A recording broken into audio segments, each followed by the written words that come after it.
শ্রীমদ্ভগবতের সপ্তম স্কন্ধের চতুর্দশ অধ্যায় আদর্শ গৃহস্থ জীবন শ্রবণ করুন। মহারাজ যুধিষ্ঠির নারদ মুনিকে জিজ্ঞাসা করলেন, হে দেবর্ষি, জীবনের লক্ষ্য সম্বন্ধে সম্পূর্ণরূপে অজ্ঞ আমাদের মতো গৃহব্রত ব্যক্তিরাও যে বৈদিক বিধি অনুসারে অনায়াসে মুক্তিপদ লাভ করতে পারে, দয়া করে আমাকে তা বলুন। নারদ মুনি উত্তর দিলেন, হে রাজন, যারা গৃহস্থ রূপে গৃহে অবস্থান করেন তাদের অবশ্য কর্তব্য ইন্দ্রিয় সুখ ভোগের জন্য তাদের কর্মের ফল ভোগ করার চেষ্টা না করে তাদের জীবিকা নির্বাহের জন্য তারা যা অর্জন করেন তা সবই ভগবান বাসুদেব শ্রীকৃষ্ণকে অর্পণ করা। ভগবানের মহান ভক্তদের সঙ্গ করার মাধ্যমে এই জীবনে বাসুদেবকে সন্তুষ্ট করার পন্থা যথাযথভাবে হৃদয়ঙ্গম করা যায়। গৃহস্থের কর্তব্য হলো বারবার সাধু সঙ্গ করা এবং গভীর শ্রদ্ধা সহকারে শ্রীমদ্ ভাগবত ও অন্যান্য পুরাণে ভগবান ও তার অবতারদের যে কার্যকলাপের অমৃতময় বর্ণনা দেওয়া হয়েছে তা শ্রবণ করা। এইভাবে মানুষ ধীরে ধীরে তার স্ত্রী পুত্রের প্রতি আসক্তি থেকে মুক্ত হতে পারেন। ঠিক যেভাবে মানুষ স্বপ্ন থেকে জেগে ওঠে, প্রকৃতই যিনি পণ্ডিত তার কর্তব্য দেহ ধারণের জন্য যতটুকু প্রয়োজন ততটুকুই উপার্জন করার জন্য কার্য করা এবং পারিবারিক বিষয়ে অনাসক্ত হয়ে মানুষ সমাজে বসবাস করা এবং এমনভাবে আচরণ করা যাতে বাইরে থেকে তাকে অত্যন্ত আসক্ত বলে মনে হয়। মানব সমাজে বুদ্ধিমান মানুষের কর্তব্য তার কার্যকলাপ অত্যন্ত সহজ সরল রাখা। তার আত্মীয় স্বজন, পিতা মাতা, পুত্র, ভাই এবং অন্যরা যদি তাকে কোনো প্রস্তাব দেয় তাহলে বাইরে হ্যাঁ তা ঠিকই বলে সম্মতি প্রদর্শন করে অন্তরে যে জটিল পরিস্থিতি জীবনের উদ্দেশ্য সাফল্যমণ্ডিত করবে না সেই পরিস্থিতির সৃষ্টি না করতে তার বদ্ধপরিকর হওয়া উচিত। ভগবানের দ্বারা সৃষ্ট প্রাকৃতিক উপাদানগুলি জীবের প্রাণ ধারণের জন্য উপযোগ করা উচিত। জীবন ধারণের প্রয়োজন তিন প্রকার: আকাশ থেকে উৎপন্ন, ভূমি থেকে উৎপন্ন এবং বায়ুমণ্ডল থেকে যা পাওয়া যায়। প্রাণ ধারণের জন্য যত পরিমাণ অর্থের প্রয়োজন তত পরিমাণ অর্থই কেবল অধিকার করা উচিত। তার অধিক অধিকার করা হলে তাকে চুরি বলা হয় এবং সে তখন প্রকৃতির নিয়মে দণ্ডনীয় হয়। হরিণ, উট, গাধা, বানর, ইঁদুর, সাপ, পাখি এবং মাছি এদের নিজের পুত্রের মতো দর্শন করা উচিত। পুত্র এবং এই সমস্ত নিরীহ প্রাণীদের মধ্যে পার্থক্য খুবই কম। কেউ যদি ব্রহ্মচারী, সন্ন্যাসী অথবা বানপ্রস্থ না হয়ে কেবল গৃহস্থও হয় তবুও তার ধর্ম, অর্থ এবং কামের জন্য কঠোর প্রয়াস করা উচিত নয়। গৃহস্থের জীবনেও স্থান এবং কাল অনুসারে ভগবানের কৃপায় ন্যূনতম প্রয়াসের দ্বারা যা লাভ হয় তা দিয়ে জীবনযাপন করে সন্তুষ্ট থাকা উচিত। উগ্র কর্মে লিপ্ত হওয়া উচিত নয়। কুকুর, পতিত মানুষ এবং চণ্ডাল প্রভৃতি অস্পৃশ্যদেরও গৃহস্থেরা যথাযোগ্য ভোগ্য বস্তু দিয়ে পালন করবেন। এমনকি অত্যন্ত মমতাস্পদ পত্নীকেও অতিথি সেবায় নিযুক্ত করা উচিত। মানুষ তার পত্নীকে এতই আপন বলে মনে করে যে তার জন্য সে নিজেকে হত্যা করতে পারে অথবা পিতা এবং গুরুকেও হত্যা করতে পারে। অতএব কেউই যদি পত্নীর প্রতি আসক্তি ত্যাগ করে তাহলে তার দ্বারা অজিত ভগবানও বিজিত হন। যথাযথভাবে বিবেচনা করে পত্নীর শরীরের প্রতি আকর্ষণ পরিত্যাগ করা কর্তব্য, কারণ সেই শরীর অন্তে কৃমি, বিষ্ঠা অথবা ভস্মে পরিণত হবে। এই তুচ্ছ শরীরের কি মূল্য?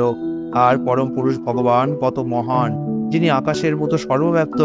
বুদ্ধিমান ব্যক্তির ভগবত প্রসাদ অথবা পঞ্চসুনা যজ্ঞ অনুষ্ঠান করে যজ্ঞাবশিষ্ট আহার করে সন্তুষ্ট থাকা উচিত। তার ফলে দেহের প্রতি তার আসক্তি এবং দেহের সঙ্গে সম্পর্কিত সমস্ত বস্তুর প্রতি তথাকথিত মমতা পরিত্যাগ করা যায়। কেউ যখন তা করতে সক্ষম হন তখন তিনি মহাত্মার পদ প্রাপ্ত হন। প্রতিদিন সকলের হৃদয়ে বিরাজমান পরম পুরুষের আরাধনা করা উচিত এবং তার ভিত্তিতে পৃথকভাবে দেবতাদের, ঋষিদের, মানুষদের, জীবদের, পিতৃদের ও নিজের আত্মাকে পূজা করা কর্তব্য। এইভাবে সকলের হৃদয়ে বিরাজমান পরম পুরুষকে পূজা করা যায়। যখন মানুষ ধন এবং জ্ঞানে সমৃদ্ধ হয় তখন তার কর্তব্য শাস্ত্রের বিধি অনুসারে অগ্নিহোত্র আদি যজ্ঞ অনুষ্ঠান করে ভগবানের প্রসন্নতা বিধান করা। এইভাবে ভগবানের আরাধনা করা উচিত। ভগবান শ্রীকৃষ্ণ সমস্ত যজ্ঞের ভোক্তা। ভগবান যদিও যজ্ঞাগ্নিতে নিবেদিত আহুতি ভক্ষণ করেন তবুও হে রাজন, অন্ন এবং ঘি দিয়ে তৈরি সুস্বাদু আহার্য যখন যোগ্য ব্রাহ্মণের মুখের মাধ্যমে তাকে নিবেদন করা হয় তখন তিনি অধিক প্রসন্ন হন। সুতরাং হে রাজন, প্রথমে ব্রাহ্মণ এবং দেবতাদের প্রসাদ প্রদান করো এবং তাদের পর্যাপ্ত পরিমাণে আহার করানোর পর সেই প্রসাদ তোমার যোগ্যতা অনুসারে অন্য জীবদের মধ্যে বিতরণ করো। এইভাবে তুমি সমস্ত জীবের অথবা সমস্ত জীবের অন্তরে যে পরমাত্মা রয়েছেন তার আরাধনা করতে সমর্থ হবে। ধনবান ব্রাহ্মণ ভাদ্র মাসের কৃষ্ণপক্ষে পূর্বপুরুষদের শ্রাদ্ধ নিবেদন করবেন। তেমনি আশ্বিন মাসের মহালয়ার সময় পূর্বপুরুষদের আত্মীয় স্বজনদের উদ্দেশ্যে শ্রাদ্ধ নিবেদন করবেন।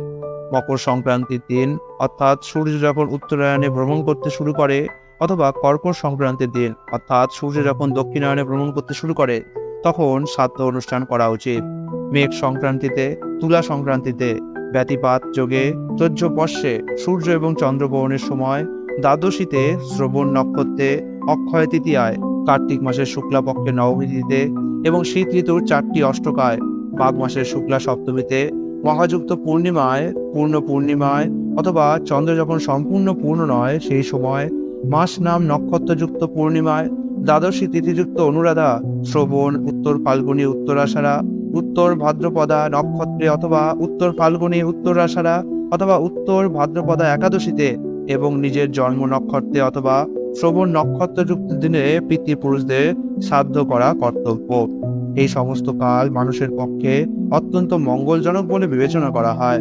এই সময়ে সমস্ত মঙ্গলজনক কার্য অনুষ্ঠান করা উচিত, কারণ সেই সমস্ত কার্যকলাপের ফলে মানুষ তার অল্প আয়ুষ্কালের মধ্যে সাফল্য অর্জন করে।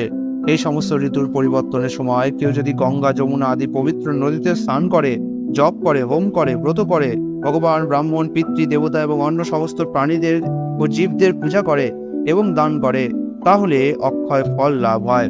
হে মহারাজ যুধিষ্ঠির, পত্নীর, পুত্রের এবং নিজের সংস্কারকালে, অন্ত্যেষ্টি ক্রিয়ার সময় এবং বাৎসরিক শ্রাদ্ধে সকাম কর্মের উন্নতি সাধনের জন্য উপরোক্ত মাঙ্গলিক কর্মসমূহ অনুষ্ঠান করা কর্তব্য। নারদ মুনি আরো বললেন, আমি এখন যেখানে ধর্ম অনুষ্ঠান সুন্দররূপে সম্পাদন করা যায় সেই স্থানের বর্ণনা করব। যে স্থানে বৈষ্ণব পাওয়া যায় সেই স্থান সমস্ত মঙ্গলজনক কর্ম অনুষ্ঠানের জন্য সর্বোত্তম। সমগ্র চরাচর বিশ্বের আধার ভগবানের শ্রীবিগ্রহ যে মন্দিরে প্রতিষ্ঠিত সেই স্থান পূর্ণতম। অধিকন্তু সেখানে ব্রাহ্মণেরা তপস্যা, বিদ্যা এবং দয়ার দ্বারা বৈদিক নিয়ম পালন করেন সেই স্থানও পূর্ণতম। যে স্থানে ভগবান শ্রীকৃষ্ণের মন্দিরে তার শ্রীবিগ্রহ বিধিবৎ পূজিত হয় সেই স্থান অবশ্যই পবিত্র, এবং যে স্থানে পুরাণ প্রসিদ্ধ গঙ্গা আদি পবিত্র নদী প্রবাহিত হয় সেই স্থানও প্রসিদ্ধ। যেখানে যা কিছু আধ্যাত্মিক কার্য সম্পাদন হয় তা অবশ্যই অত্যন্ত ফলস্প্রসূ হয়। পুষ্কর আদি পবিত্র সরোবর এবং যে সমস্ত স্থানে মহাত্মারা বাস করেন, যেমন কুরুক্ষেত্র, গয়া, প্রয়াগ, কুলাশ্রম, নৈমিষারণ্য, ফল্গু নদী, সেতুবন্ধ, প্রভাস, দ্বারকা, বারাণসী, মথুরা, পম্পা, বিন্দু সরোবর, বদ্রিকাশ্রম, নন্দা নদী এবং যে সমস্ত স্থানে শ্রীরামচন্দ্র ও সীতা দেবী আশ্রয় গ্রহণ করেছিলেন, যেমন চিত্রকেতু, মহেন্দ্র এবং মলয় আদি পর্বত, এই সমস্ত স্থান অত্যন্ত পবিত্র এবং পুণ্যতীর্থ বলে মনে করা হয়। তেমনি ভারতবর্ষের বাইরে যে সমস্ত স্থানে কৃষ্ণ ভাবনামৃত আন্দোলনের কেন্দ্র রয়েছে এবং যেখানে রাধাকৃষ্ণের শ্রীবিগ্রহ পূজিত হয়, পারমাত্মিক উন্নতির সাধনের অভিলাষী ব্যক্তিরা সেই সমস্ত স্থানে গমন করে ভগবানের আরাধনা করা উচিত। এই সমস্ত স্থানে অনুষ্ঠিত কর্ম হাজার হাজার গুণ অধিক ফল উৎপাদন করে। হে পৃথিবীনাথ, দক্ষ বিদ্বানগণ বিবেচনা করেছেন যে ব্রহ্মাণ্ডের স্থাবর এবং জঙ্গম সবকিছুর আশ্রয় এবং উৎস ভগবান শ্রীকৃষ্ণই সর্বশ্রেষ্ঠ পুরুষ, যাকে সবকিছু দান করা কর্তব্য। হে মহারাজ যুধিষ্ঠির, আপনার রাজস্ব যজ্ঞে বহু দেবতা, বহু মুনি ঋষি, এমনকি ব্রহ্মার 4 পুত্র এবং আমিও উপস্থিত ছিলাম। কিন্তু যখন প্রশ্ন উঠল কে অগ্রপূজা লাভ করবে, তখন সকলেই ভগবান শ্রীকৃষ্ণকে মনোনীত করেছিলেন। জীব রাশিতে পূর্ণ এই ব্রহ্মাণ্ড একটি বৃক্ষের মতো, যার মূল হচ্ছেন ভগবান অচ্যুত শ্রীকৃষ্ণ। তাই শ্রীকৃষ্ণের পূজা করা হলে সমস্ত জীবের তৃপ্তি হয়। ভগবান মানুষ, পশু, পক্ষী, ঋষি, দেবতা ইত্যাদি বহু প্রকার শরীররূপী বাসস্থান সৃষ্টি করেছেন। এই সমস্ত অসংখ্য জীবের শরীরে পরমাত্মা রূপে তিনি বাস করেন। তার ফলে তিনি পুরুষাবতার নামে প্রসিদ্ধ। হে মহারাজ যুধিষ্ঠির, প্রতিটি শরীরে পরমাত্মা জীবকে তার উপলব্ধির ক্ষমতা অনুসারে বুদ্ধি প্রদান করেন। তাই শরীরে পরমাত্মাই হচ্ছেন প্রধান। জীবের জ্ঞান, তপস্যা ইত্যাদির তুলনামূলক বিকাশ অনুসারে জীবাত্মার কাছে পরমাত্মা প্রকাশিত হন। হে রাজন, ত্রেতা যুগের শুরুতে ঋষিরা যখন মানুষের মধ্যে পরস্পরের প্রতি অশ্রদ্ধাপূর্ণ আচরণ দর্শন করলেন, তখন তারা মন্দিরে নানা উপাচারে ভগবানের শ্রীবিগ্রহের অর্চনার পরিচালন করেছিলেন। কখনো কখনো কনিষ্ঠ অধিকারী ভক্ত পূজার সমস্ত উপকরণ নিবেদন করে ভগবানের পূজা করে, কিন্তু যেহেতু সে ভগবানের ভক্তের প্রতি বিদ্বেষী, তাই ভগবান তার দ্বারা পূজিত হলেও তার প্রতি প্রসন্ন হন না। হে রাজন, সমস্ত মানুষদের মধ্যে যোগ্য ব্রাহ্মণকে এই জগতে সর্বোত্তম বলে মনে করা উচিত, কারণ তিনি তপস্যা, বেদ অধ্যয়ন এবং সন্তোষের দ্বারা ভগবানের শরীর স্বরূপ হয়ে থাকে। হে মহারাজ যুধিষ্ঠির, ব্রাহ্মণেরা, বিশেষ করে যারা সারা পৃথিবী জুড়ে ভগবানের মহিমা প্রচারে রত, তারা জগদাত্মা ভগবানেরও পূজ্য। ব্রাহ্মণেরা তাদের প্রচারের দ্বারা, তাদের শ্রী পাদপদ্মের ধূলির দ্বারা ত্রিভুবনকে পবিত্র করেন এবং তাই তারা শ্রীকৃষ্ণেরও পূজ্য। ইতি শ্রীমদ্ ভাগবতের সপ্তম স্কন্ধের আদর্শ গৃহস্থ জীবন নামক চতুর্দশ অধ্যায়ের দিব্যান্তর্বাদ সম্পূর্ণ হলো। হরে কৃষ্ণ।